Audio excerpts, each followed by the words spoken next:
Hey everyone, Mrs. Hayden here, welcoming you back to another fun-filled school year. I know that we are not starting in person, but we are going to have just as much fun, if not more, with our online learning. This year I'm teaching both pre-AP US History and regular US History. The presentation that you're viewing right now, you can access it on Otis in the class board underneath the Back to School Night announcement. So in this presentation, I'm going to talk to you a little about me and then a little bit about what the school year is going to look like in this class specifically. And then the last 3 slides are going to be something that you're probably getting in all of your other classes. So let's go ahead and get started. So a little about me. I graduated with both my bachelor's and my teaching credential from CSU Sacramento, which is also known as Sac State. This is my 10th year teaching, but it's my 4th year at Chilton, and I feel very privileged to be at Chilton. I consider it to be the best middle school in our district and in the surrounding districts. So if you're new to Chilton, you're going to realize pretty quickly why we are so special. I absolutely love teaching history. It is my preferred subject to teach, and more specifically, I love teaching US history, so it's perfect that it's an 8th grade topic because 8th graders are my absolute favorite. They have their full-blown personalities, their spunkiness, and I just love getting them ready for high school. I have 3 boys who keep me very, very busy with all of their sporting events. When I'm not teaching, we usually spend our time camping, watching baseball, and then participating in all of the different sporting events that my boys are in. So this year, these are the topics that we're going to cover. We start off with a little bit of a refresher from 5th grade. So we go into like colonial America and the American Revolution, and we go all the way through US history until industrialization.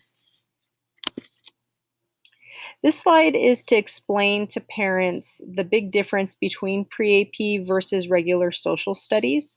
The pre-AP course was designed to prepare students for the rigorous coursework in the high school level AP classes.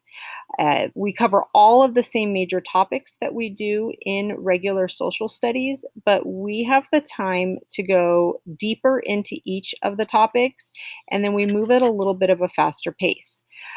All of this is done while developing deeper critical thinking skills, text analysis, working on written presentations, oral presentations. All of that work is being done through the pre-AP course.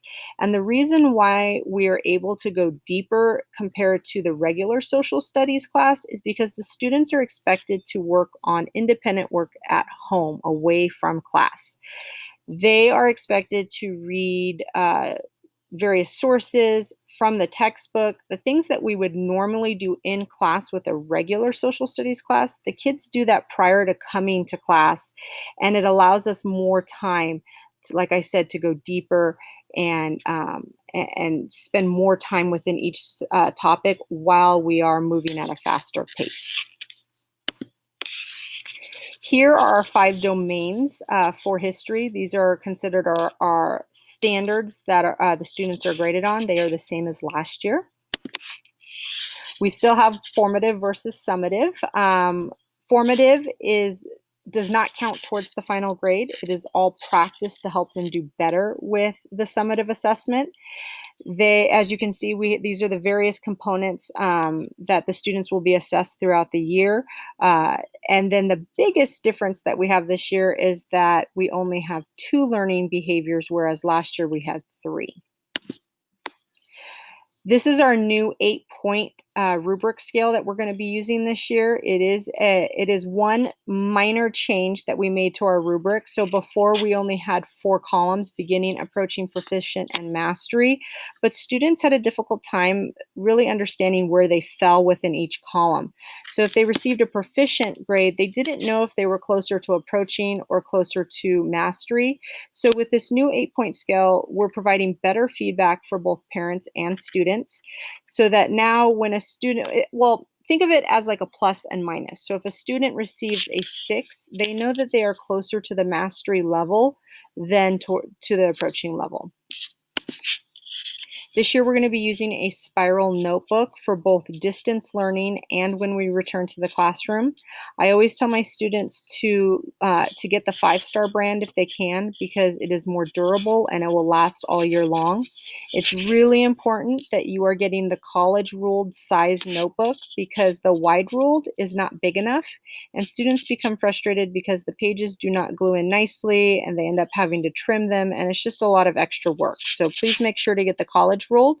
And then we're looking for either 3 subject or 5 subject, whichever one you can find. At some stores, it's difficult to find one or the other, so 3 or 5 will do. And then in the presentation, you can access it and hit these hyperlinks here, and it shows you the pricing at both Target and Walmart. We looked on Amazon, and Amazon was asking for like $9 a notebook, which is unheard of for these notebooks. So we included Target and Walmart. This is our brand new textbook that we're going to be using this year. Each student should have received the hardbound textbook and then a soft inquiry journal. We are going to require the students to read from the actual textbook rather than going online like we did in the springtime, because the kids are going to be spending so much time on the computer. We feel that it's better for them to actually read out of a textbook. And then the remaining slides are going to be something that you're probably getting in all of the other class presentations. This is our bell schedule. We're going to focus on these 2 schedules right here because we do not have a pause schedule yet. You'll notice first period has an extra 26 minutes for culture building every Monday. Same daily agenda that we used in the spring, so students should be familiar with that.